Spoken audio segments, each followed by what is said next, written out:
Sou eu de novo. O que estava ruim ficou ainda pior. Nos últimos dias veio à tona os maiores escândalos envolvendo aposentados e pensionistas do INSS. O rombo, segundo levantamentos, ultrapassa a casa de 6 bilhões de reais. 4 milhões de idosos roubados, e a maioria das vítimas do Norte e Nordeste. Mas isso todo mundo já sabe. O que eles não te contaram é que o escândalo atual era de 6 bilhões. Hoje, com um novo relatório da CGU, mostrou que só em 2023, 35 mil reclamaram de fraude e o valor movimentado, 90 bilhões. 90 bilhões. Nós estamos diante do maior escândalo de corrupção da história do nosso país.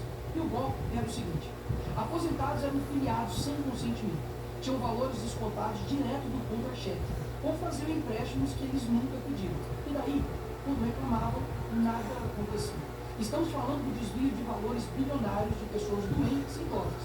Dinheiro que deveria estar no bolso de quem trabalhou a vida inteira. E hoje depende da aposentadoria para viver. E é claro, vou espalhar a narrativa de que tudo começou no governo anterior.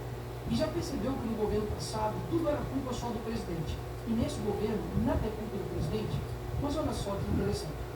As investigações mostraram que os descontos irregulares já vinham sendo praticados há anos, o que levou o governo Bolsonaro, em 2019, a apresentar a medida provisória 871, justamente para combater esse tipo de fraude em descontos.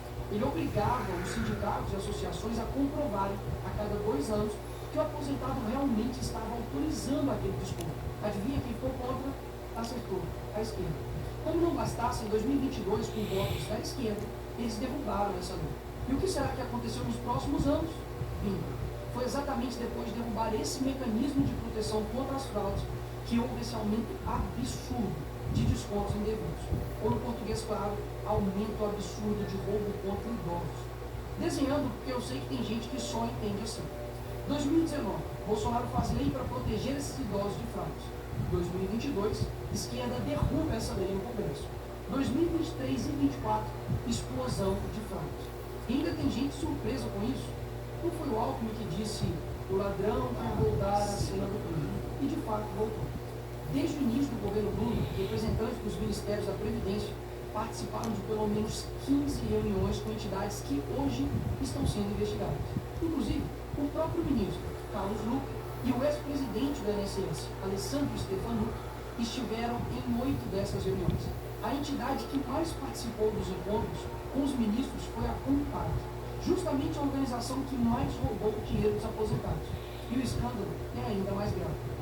O relatório de auditoria da CGU revelou que, em muitos casos, as autorizações para descontos foram feitas em nome de pessoas que sequer tinham condições de manifestar a sua vontade. Foram encontradas situações absurdas.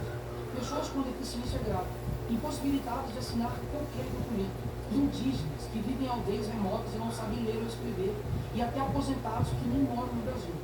Roubar alguém já é terrível, mas roubar pessoas nessa situação é ter a certeza de que nada vai acontecer com você. Não é à toa que o relatório do próprio INSS mostra que o governo tinha ciência e sabia como barrar os descontos desde 2023. O Tribunal de Contas da União também sabia da denúncia desde 2023. Desde essa época, poderia ter ajudado as pessoas que foram vítimas, mas o julgamento ficou parado por mais de 1 ano, por um ministro do TCU indicado por Lula. E o sindicato investigado era do irmão do Lula. E o filho do Lewandowski, ministro do Lula, advoga para outra entidade acusada de fraude do INSS, que é o país das coincidências. Ou seja, reuniram com entidades investigadas, foram avisados, confessaram que sabia e ignoraram. Fingiram que não viram. Agora, com a pressão do escândalo, o governo Lula trocou o ministro e só. Nenhuma consequência para ele. Engraçado, né? Se o pobre erra o CEP no cadastro, é fraude. Mas se o sistema desvia bilhões, é só trocar o responsável. O mesmo responsável que em 2011 também foi trocado pela Dilma por corrupção no seu ministério. Isso mesmo. Lula escolheu Carlos Lula, um cara com histórico de corrupção para cuidar do dinheiro de idosos e doentes. E depois de 14 anos ele volta e cai de novo, da mesma forma. Tudo isso está acontecendo e sabe qual é a solução do governo? O INSS usará o dinheiro do povo e devolverá o dinheiro aos aposentados e pensionistas. Traduzindo, as vítimas vão ressarcir o prejuízo das vítimas. E os criminosos negros seguirão livres, sem punições. Que bela democracia. Eles roubam e quando a gente descobre, eles mandam a conta para o povo brasileiro pagar. Assim fica fácil roubar. É o crime perfeito. Tá, Nicolas, mas o que vocês estão fazendo contra isso? Eu e a oposição apresentamos um projeto de lei para proibir definitivamente esse tipo de desconto automático no INSS. E mais, preciso da sua ajuda para poder pedir para instalar a CPI dos roubos dos aposentados.